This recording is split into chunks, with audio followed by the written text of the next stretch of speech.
انتقام قتل سیدہ، انتقام قتل فاطمہ، اب انتظار ختم ہوا یا زہرا، یا زہرا۔ محبوب کبریا کی سکینہ ہے فاطمہ، قرآن مصطفیٰ کا قصیدہ ہے فاطمہ، دنیا نے مشکلوں میں پکارا ہے یا علی، دنیا نے مشکلوں میں پکارا ہے یا علی، حیدر نے مشکلوں میں پکارا ہے فاطمہ۔ السلام علیکم ناظرین، میں ہوں آپ کی میزبان سکینہ حیدر، میرے ساتھ میری ساتھی میزبان تحریم فاطمہ اس وقت موجود ہیں، اور ہم اپنے پروگرام ابیحہ کی تیسری نشست لے کر آپ کے سامنے حاضر ہوئے ہیں، اور بی بی فاطمہ کی زندگی کا احوال اور ان پر گزرنے والے جو مصائب تھے ان کے حوالے سے ہم نے تذکرہ کرنے کے لیے ہم نے اپنے ساتھ اسٹوڈیو میں ذاکرہ کو بلایا ہے۔ ذاکرہ زہرا اصغر صاحبہ، السلام علیکم۔ وعلیکم السلام۔ جی، آپ نے پچھلے ہی پروگرامز میں جیسے کہ ہم بی بی کے حوالے سے بہت ذکر کر چکے ہیں، ان کی سیرت طیبہ کے حوالے سے، تو اس بار آپ مجھے اس حوالے سے بتائیے کہ بی بی کی ذات بہت بابرکت ذات ہے اور ان کے بہت سارے فضائل ہیں، اسی طرح بہت سے معجزات بھی بی بی کی ذات سے منسوب کیے جاتے ہیں، تو آپ ان کا تذکرہ کیجیے۔ اعوذ باللہ من الشیطان الرجیم، بسم اللہ الرحمن الرحیم۔ باہر جو آپ نے سوال پوچھا ہے کہ واقعی شہزادی یہ کونین سلام اللہ علیہ کی ذات بابرکت ذات ہے، بے شک، اور بے شمار معجزات ہیں حیات میں بھی اور آج بھی، اگر ان کے نام کے ساتھ وسیلہ سے دعا مانگی جائے، اتنے وظائف ہیں۔ ایک تسبیح فاطمۃ الزہرا سلام اللہ علیہ اگر اخلاص کے ساتھ پڑھی جائے تو ممکن ہی نہیں کہ آپ کی دعا رد ہو جائے۔ کوئی بھی وظیفہ ہو، کوئی بھی عمل ہو، بی بی کے القابات کے ذریعے مانگا جائے، مگر شرط کیا ہے، کنڈیشنز کیا ہیں کہ جو بھی آپ عمل کریں اخلاص کے ساتھ کریں، اور ایسا نہیں کہ زبان پہ ہم تسبیح پڑھ رہے ہیں یا زہرا یا زہرا ادریکنی، اور اسی زبان سے ہم جھوٹ بولیں، ہم غیبت کریں، ہم تہمت لگائیں، تو پھر اس کی تاثیر نہیں باقی رہتی ہے۔ لہٰذا جو بھی عمل کریں ان ہستیوں کا واسطہ دیں، مگر اخلاص کے ساتھ۔ ویسے تو بے شمار معجزات موجود ہیں بی بی کے، مگر چونکہ بابرکت ذات ہے، بی بی جب انفاق کیا کرتی تھی، یعنی صدقہ خیرات جب دیا کرتی تھی نا، وہ بھی اتنا بابرکت ہوا کرتا تھا۔ وہ میں دو روایتیں بیان کرنا چاہوں گی۔ ایک مرتبہ مسجد نبوی میں رسول خدا صلی اللہ علیہ وآلہ وسلم اپنے اصحاب کے ساتھ موجود تھے کہ ایک سائل آ گیا اور سوال کیا۔ رسول نے اشارہ کیا، چونکہ مسجد نبوی میں تمام در بند ہو چکے تھے سوائے در سیدہ کے۔ رسول خدا نے اشارہ کیا کہ جاؤ وہاں سے اپنی حاجت طلب کرو۔ جب وہ سائل آیا، دروازے پہ دق الباب کیا اور کہا کہ اللہ کے نام پر میں بھوکا ہوں، بے لباس ہوں۔ بی بی کے پاس ایک گلوبند تھا، وہ گلوبند دیا ماں فضہ کا کہ جاؤ اس سائل کو دے دو۔ وہ سائل وہ گلوبند لے کر مسجد نبوی میں رسول خدا کے پاس دوبارہ آیا اور کہا کہ یا رسول اللہ، آپ کی بیٹی نے مجھے یہ عنایت کیا۔ ان اصحاب میں جناب عمار بھی موجود تھے۔ جب انہوں نے دیکھا کہ یہ بی بی کا گلوبند ہے، بی بی نے خیرات کر دیا۔ اب اس فقیر کو بلایا، اس سائل کو بلایا اور کہا کہ یہ بتا تجھے کیا چاہیے، یہ گلوبند تو مجھے دے دے، اس کے عوض مجھ سے جو تو چاہتا ہے میں تجھے عطا کر دوں گا۔ اس نے کہا میں بھوکا ہوں، مجھے غذا چاہیے، میں بے لباس ہوں، مجھے لباس چاہیے، اور مجھے کچھ زیادہ راہ چاہیے۔ جناب عمار نے وہ تمام چیزیں اس سائل کو دے دی اور وہ گلوبند اپنے پاس لے آیا۔ جب وہ گلوبند جناب عمار کے پاس واپس آیا تو اپنے غلام سے کہا کہ جاؤ یہ گلوبند واپس جاؤ بنت پیغمبر کے در پہ واپس کر دو۔ کس کو دیا؟ غلام کو دیا۔ جب وہ غلام یہ لے کر آیا اور ساتھ میں یہ بھی کہا کہ میں نے تجھے آزاد کر دیا۔ جب یہ غلام آیا، صندوق الباب کیا، جناب فضہ کو وہ گلوبند دیا اور کہا کہ یہ جناب عمار نے دیا ہے اور یہ بی بی کو واپس کر دیا جائے۔ جب وہ جناب فضہ نے لیا اور بی بی کے پاس تشریف لائیں، اس غلام نے کیا کہا؟ اس غلام نے اماں فضہ سے کہا کہ میں یہ چاہتا ہوں کہ بی بی کا غلام بن جاؤں، اس در کی غلامی کروں۔ کتنا بابرکت ہو گیا۔ وہ گلوبند کے سائل کی حاجت بھی پوری ہو گئی اور غلام آزاد بھی ہو گیا، اور آزاد ہونے کے بعد بھی وہ آزادی نہیں چاہتا، وہ اس در سے منسلک ہو گیا۔ دوسری روایت ہمیں ملتی ہے، ایک مرتبہ بنت پیغمبر کے جب صدقہ و خیرات کیا، یہاں صدقہ نہیں کیا بلکہ بیوی کے گھر میں فاقے ہوا کرتے تھے. ایک مرتبہ بیوی نے جناب سلمان کو آواز دی. اماں فضہ سے کہا کہ سلمان کو یہ میری چادر دے دو اور کہو کہ جا کے بازار میں مارکیٹ میں سے فروخت کر دیں. چادر کیسی کہ جس پر جگہ جگہ پیون لگے ہوئے تھے. جب جناب سلمان کو دی نا، جناب سلمان کی آنکھوں سے اشک جاری ہو گئے. یاد ہے نا جناب سلمان کون ہے؟ جو منا اہل بیت کی منزل پر فائز ہیں. اشک جاری ہو گئے. انہوں نے اپنی شانوں پہ بیوی کے چادر کو لیا اور اتنے احترام سے اس کو لے کے چلے. جب بازار میں پہنچے نا تو ان کے لبوں سے آواز نہیں نکل رہی تھی کہ میں کس طرح سے کہوں کہ یہ چادر میں بیچنے کے لیے لایا ہوں اور یہ خرید لو. بازار سے گزرتے رہے. ایک مرتبہ ایک یہودی نے دیکھ لیا. کہا سلمان تم بازار میں کیا کرنے آئے ہو؟ کہا بیچنے آئے ہوں. پوچھا کیا بیچنا چاہتے ہو؟ کہا بنت پیغمبر کی چادر ہے. یہودی ہے. ایک مرتبہ سلمان کے قریب آیا اور کہا کہ سلمان یہ چادر میں تم سے خریدنا چاہتا ہوں مگر رکو تھوڑی دیر. وہ اپنے گھر میں گیا. تھوڑی دیر کے بعد واپس آیا اور وہ چادر اس نے خرید لی.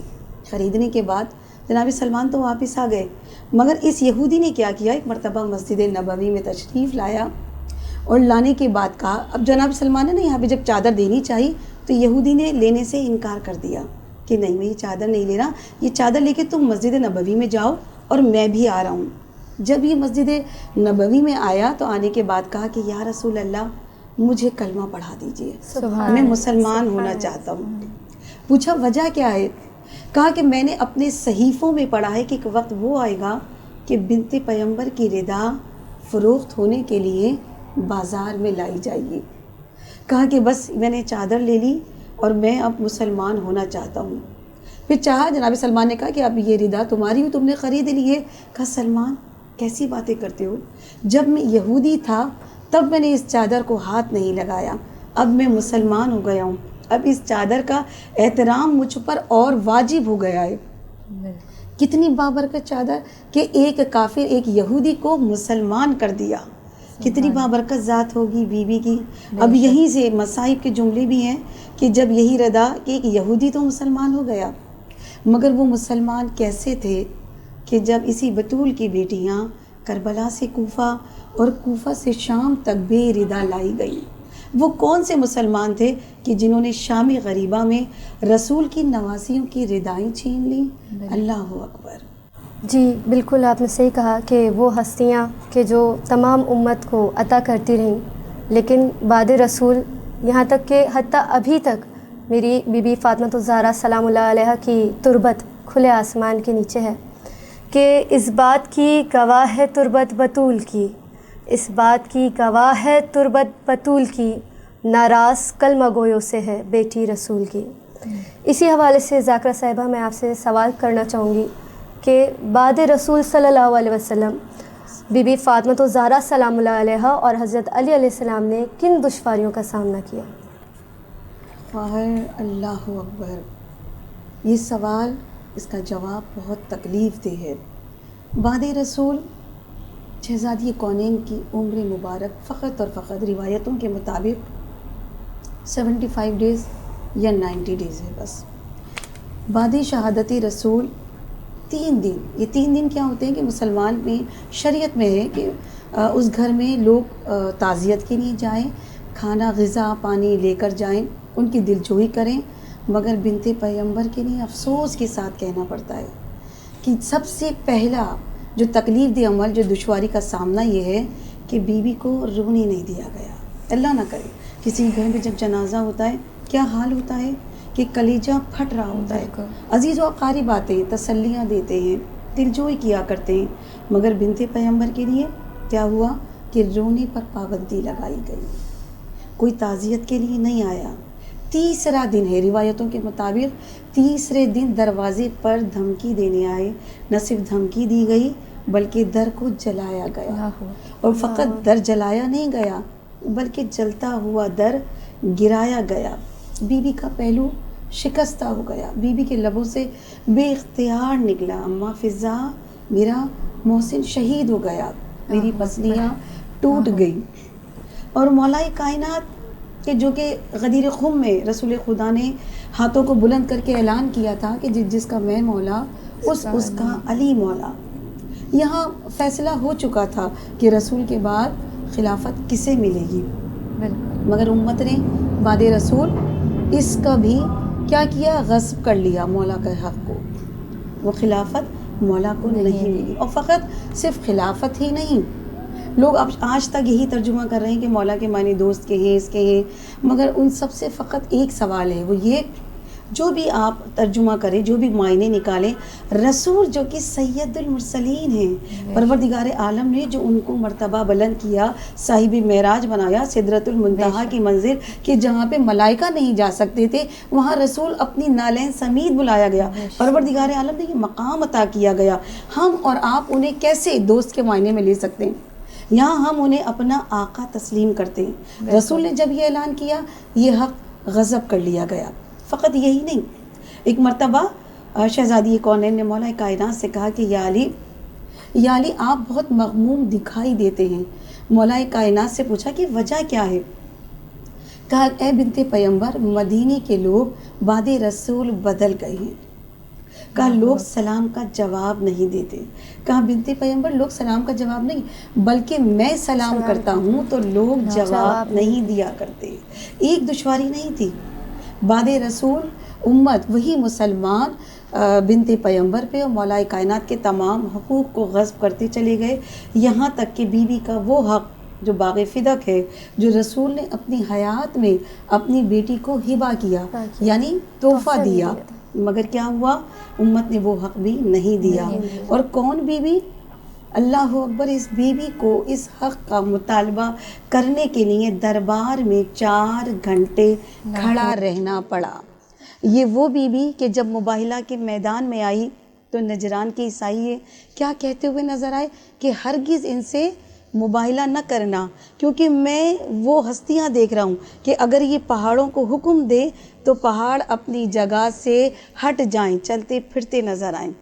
مگر اللہ اکبر، اسی بی بی کو دربار میں کہنا پڑا کہ میں جھوٹ نہیں بولتی، اور جو گواہ پیش کیے گئے امت نے اسے بھی رد کر دیا. کتنی تکلیفیں اٹھائیں کہ بی بی کو کہنا پڑا ثبت علیہ سر علیہ کہ بابا آپ کے بعد مجھ پر اتنے مصائب ٹوٹے کہ پہاڑ پر اگر پڑتے تو پہاڑ ریزہ ریزہ ہو جاتے. اور جب دربار سے واپس آئی ہیں، 18 برس کی عمر ہے بی بی کی، کمر جھک چکی ہے، بال سفید ہو چکے ہیں. ایسا کیا ہوا کہ بی بی کے بال سفید ہو گئے، کمر خم ہو گئی. اور جب یہ اپنے گھر میں تشریف لائی ہیں نا، 5 برس کی بچی آگے بڑھی، شہزادی زینب عالیہ آگے بڑھ کے کہتی ہیں اماں آپ اور دربار. جب بی بی نے بچی کے لبوں سے یہ جملہ سنا نا، بے ساختہ زمین پہ گر گئی. اپنی بیٹی کو زینب عالیہ کو سینے سے لگایا، کہا زینب میں صحابی کے دربار گئی تھی، ردا میرے سر پہ تھی، 4 گھنٹے کھڑی رہی، مگر میں سوچ رہی ہوں زینب ایک وقت وہ بھی آئے گا کہ تیرے سر پہ ردا نہیں ہوگی. آج تو شہزادی بن کر گئی تھی، کل تو اسیر بن کر جائے گی، تیرے سر پہ ردا نہیں ہوگی. اللہ جانے کتنے گھنٹے تجھے شرابیوں کے دربار میں کھڑا ہونا پڑے. میں صحابی کے دربار گئی تھی، تجھے شرابی کے دربار میں جانا ہے. جزاک اللہ ذاکرہ صاحبہ. زہرا کو یوں ہے شاہ رسالت لیے ہوئے، قرآن جیسے ہو کوئی آیت لیے ہوئے. آغوش مصطفیٰ میں ہے اس شان سے بطول، آغوش مصطفیٰ میں ہے اس شان سے بطول، رحمت ہے اپنی گود میں رحمت لیے ہوئے. تو جیسا کہ تمام امت مسلمہ یہ بات جانتی ہے کہ رسول خدا اپنی بیٹی بی بی فاطمہ الزہرا سلام اللہ علیہا سے بے حد محبت کرتے تھے. تو میں یہ سوال کرنا چاہوں گی کہ رسول خدا صلی اللہ علیہ وسلم نے اپنی بیٹی بی بی فاطمہ الزہرا سلام اللہ علیہا کو وراثت میں کیا دیا، اور جو وراثت دی وہ بی بی سیدہ کو ملی، اور اگر ملی تو کیا بی بی کی شہادت کی وجہ اسی وراثت پہ قبضہ کرنا تھا؟ جی خواہر، رسول خدا نے جو وراثت تھی باغ فدق، فقط یہ ایک باغ نہیں تھا. میں اس کی ڈیٹیل میں نہیں جاؤں گی کہ یہ 7 باغوں پر مشتمل ایک جاگیر تھی جو یہودیوں نے رسول خدا کو تحفہ دی تھی جنگ خیبر کے بعد. بالکل وہی جاگیر وراثت میں رسول خدا نے اپنی زندگی میں اپنی بیٹی کو تحفہ میں دے دی تھی. مگر اس کے بعد رسول، جب رسول نے یہ وراثت دی تھی تمام اصحاب اس بات کو جانتے تھے، اس وقت کسی نے اعتراض نہیں کیا۔ بعد رسول جب اس باغ پہ مولا کائنات نے بی بی نے اپنے غلاموں کو وہاں پہ مزدوروں کو لگایا ہوا تھا، اور جب بعد رسول شہادت امت نے کیا کیا، ان کے تمام لوگوں کو وہاں سے ہٹا دیا اور اس باغ فدا پہ قبضہ کر لیا۔ جب یہ پتہ چلا تو وہ جو دو جہاں کی ملکہ ہے انہیں ضرورت نہیں تھی، بی بی مطالبہ کرنے کیوں گئی تھی؟ تاکہ کل امت کے لوگ یہ نہ کہہ دیتے کہ آپ نے تو مطالبہ ہی نہیں کیا، آپ بتا دیتی تو ہم وہ آپ کو دے دیتے۔ بی بی بتانا یہ چاہتی تھی کہ اپنے حق کے لیے آواز بلند کرو، اس لیے بی بی دربار میں گئیں اور انہیں بتایا کہ یہ میرے بابا کی وراثت مجھے ملنی چاہیے۔ اس پر لوگوں نے کہا، امت نے کہا کہ نبیوں کی کوئی وراثت نہیں ہوتی۔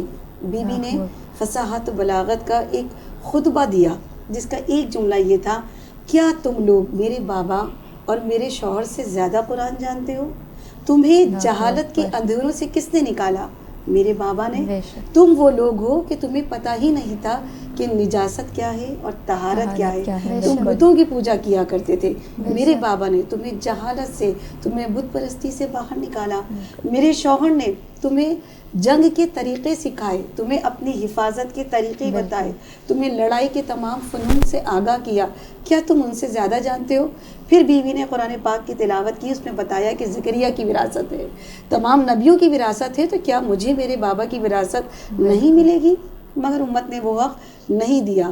بیوی یہ مطالبہ کرنے گئی تھی تاکہ لوگوں کو پتہ چلے کہ یہ میرا حق تھا، انہوں نے قابض ہو گئی، قبضہ کر لیا۔ مگر وجہ شہادت یہ وراثت نہیں تھی۔ بیوی تو وہ ہیں کہ جو اپنے در سے نفاق اور صدقہ اور خیرات کر دیا کرتی تھی۔ وجہ شہادت جو بنی کہ بیوی کے اتنے مظالم ڈھائے گئے، جلتا ہوا در گرایا گیا، پسلیاں ٹوٹ گئیں۔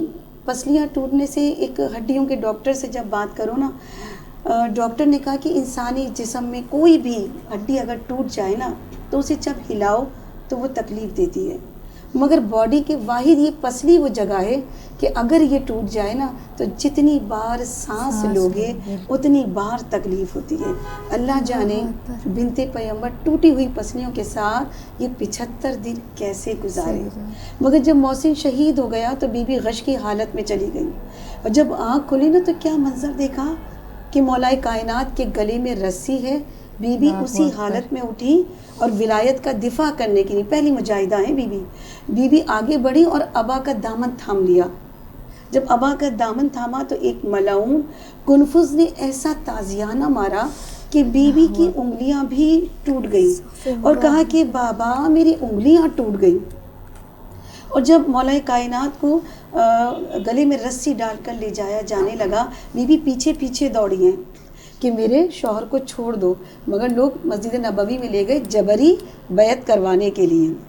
جب بی بی نے یہ منظر دیکھا، روضہ رسول پر آئیں، اماں فضہ کو لیا اور کچھ بنی ہاشم کی خواتین کو لیا اور کہا کہ میں اپنے بال پریشان کروں گی، میں ہاتھ اٹھا کے پروردگار کی بارگاہ میں فریاد کروں گی اور تم آمین کہنا۔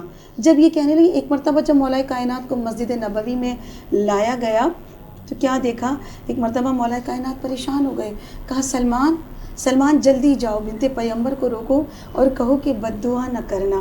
سلمان نے کہا مولا آپ کو کیسے خبر؟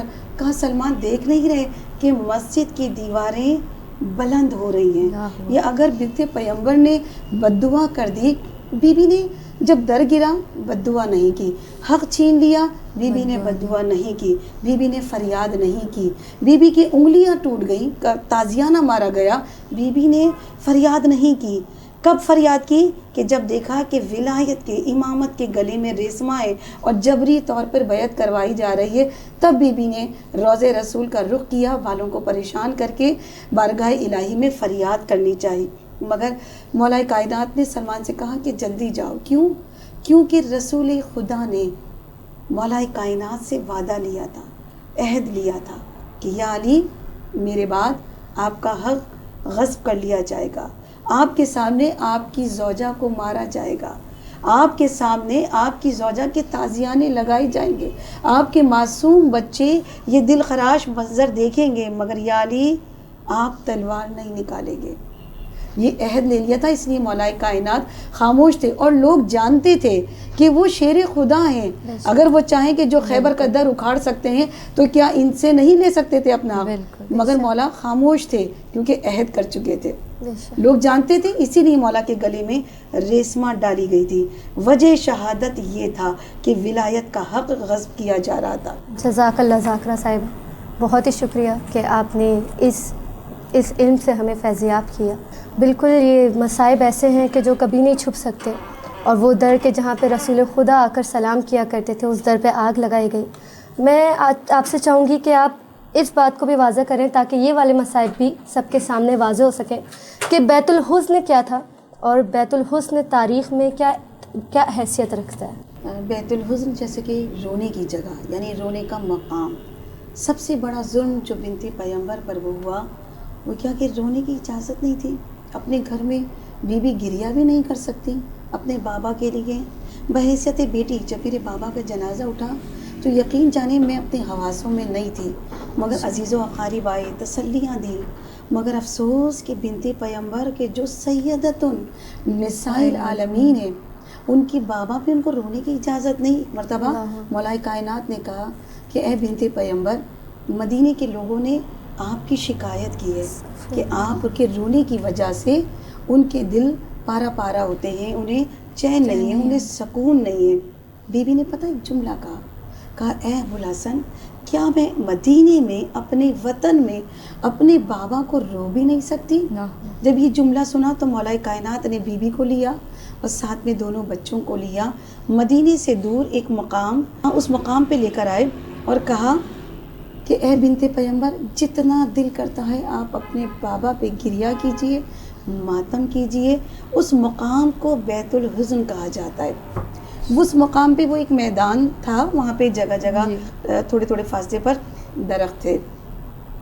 بی بی جب مولا کائنات جایا کرتے تھے تو بی بی کو اور بچوں کو وہاں چھوڑ کے جاتے تھے. بی بی اس درخت کے سائے میں بیٹھ کر اپنے بابا پہ گریہ کیا کرتی تھی.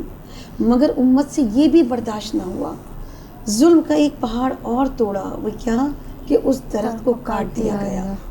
جب مولا کائنات واپس آئے تو دیکھا بچوں کے چہرے سرخ ہو رہے ہیں. ایک مرتبہ قریب آئے اور کہا کہ یہ کیا ہوا کہ درخت کٹا ہوا ہے؟ بچوں نے بتایا کہ بابا کچھ لوگ آئے تھے اور درخت کو کاٹ دیا. کیا گزری ہوگی ایک ماں پر اور ایک باپ پر. مولا کائنات نے صبر کا دامن ہاتھ سے نہیں چھوڑا. بی بی کو لیا اور گھر تشریف لے کر آئے.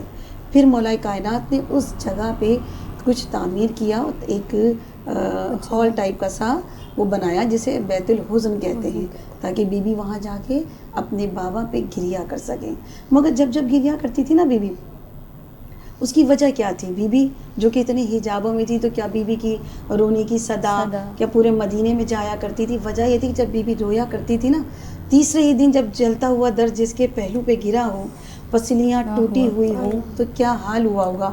بی بی جب رویا کرتی تھی اس درد کے ساتھ گریہ کرتی تھی کہ مدینے کی سرزمین پہ زلزلہ آیا کرتا تھا. رونے کی وجہ یہ تھی. جب بی بی پھر اپنے بابا کے روزے پر آیا کرتی تھی اور رو رو کے بیان کیا کرتی، بابا آپ کے بعد امت نے یہ اجر رسالت عطا کیا، بابا آپ کے مرنے کے بعد مجھ پہ اتنے مصائب توڑے گئے ہیں. بالکل، جتنے بھی مصائب ہیں بی بی پر وہ ایسے دل چیر دینے والے مصائب ہیں کہ کوئی بھی انسان، تو میں نہیں کہہ سکتی کہ کوئی ایک انسان ایسا نہیں ہے کہ جس کی آنکھ سے آنسو نہ نکلے. تو یہ سب مصائب سن کے ایک شعر ذہن میں آیا ہے اور دل کی یہی کیفیت ہے کہ بادل بنا دے مجھ کو مدینے کا اے خدا، بادل بنا دے مجھ کو مدینے کا اے خدا، میں تربت بطول پہ سایہ تو کر سکوں. اسی کے ساتھ ساتھ آپ کا بہت شکریہ ذاکرہ، اور آپ نے بہت ہی بہترین انداز میں ہماری جو ہے ساری تفصیل ہمیں بی بی کی زندگی کے حوالے سے بیان کری. اور میں ناظرین آپ کا بہت بہت شکریہ ادا کرنا چاہتی ہوں ہمارے ساتھ جڑے رہنے کے لیے. اسی کے ساتھ ساتھ اپنی میزبان سکینہ حیدر کو اور میری ساتھی میزبان تحریم فاطمہ کو اجازت دیجیے. اللہ حافظ. انتقام قتل سیدہ، انتقام قتل فاطمہ، اب انتظار ختم ہوا یا زہرا، یا زہرا.